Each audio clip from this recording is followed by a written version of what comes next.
Hey sports fans, Coach Nick here, and welcome to B-Ball Breakdown. It's been a little hectic at the end of the summer, and I apologize for the delay, but I got plenty more and a lot of more coming up in the next few weeks, so make sure you stay tuned to B-Ball Breakdown. Today, I want to go over the FIBA Championships and the Team USA basketball versus Brazil. There are some things that are troubling me on both offense and defense, so let me show you what I mean. Here's what's confusing to me and probably the rest of the USA basketball is that they run the Princeton offense here. They'll do a dribble pitch to the forward who then swings the ball and then he cuts off of the high post. The ball ends up in the low post in a great position to score. They never get the ball there again the rest of the game, and they never run this play the rest of the game. Not surprising, the screen and roll is what's killing USA basketball defense. Here they hedge nicely, although I would prefer to see him up a couple steps. This is Odom. They re-screen though, and Odom doesn't get back in position. The guard turns the corner and gets a really nice easy shot, a runner off the glass. Here's where the US has a really big advantage. They can press the ball with a lot of quick, strong guys.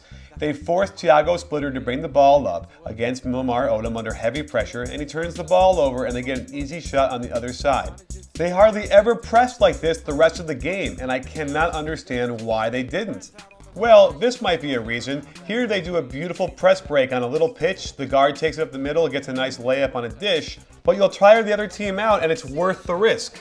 Don't forget, it's not the screen and roll that's killing them, it's the re-screen and roll where Odom is not high enough, the guard turns the corner and gets a nice little lob for a layup. Iguodala is also slow getting over.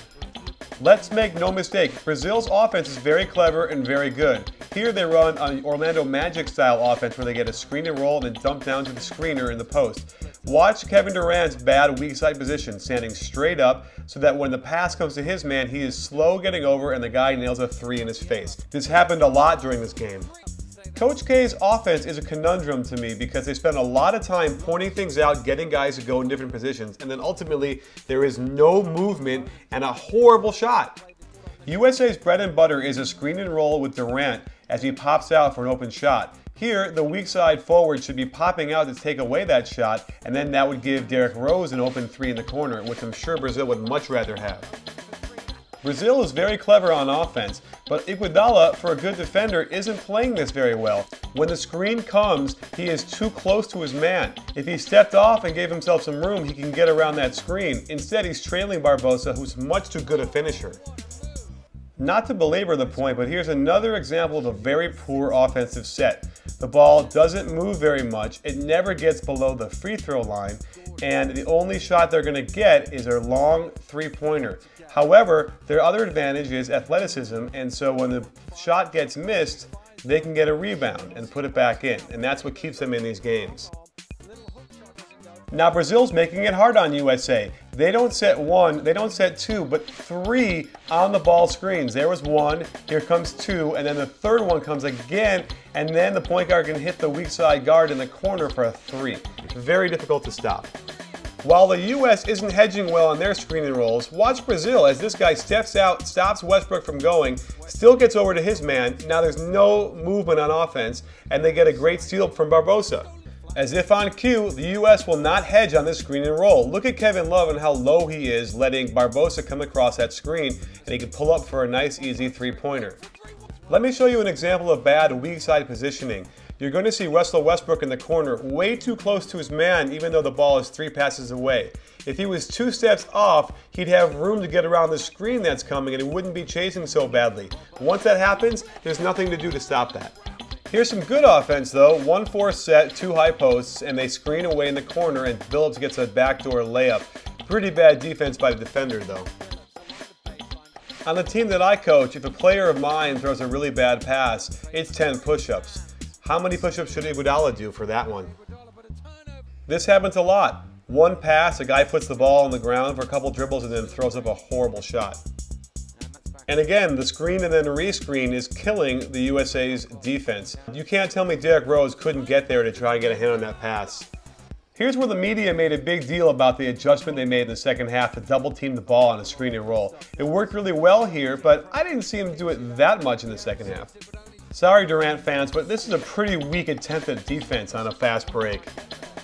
Tyson Chandler does not play a lot, and I'm not sure why because he does a great job hedging on the screen and roll, forcing a really bad shot in the corner.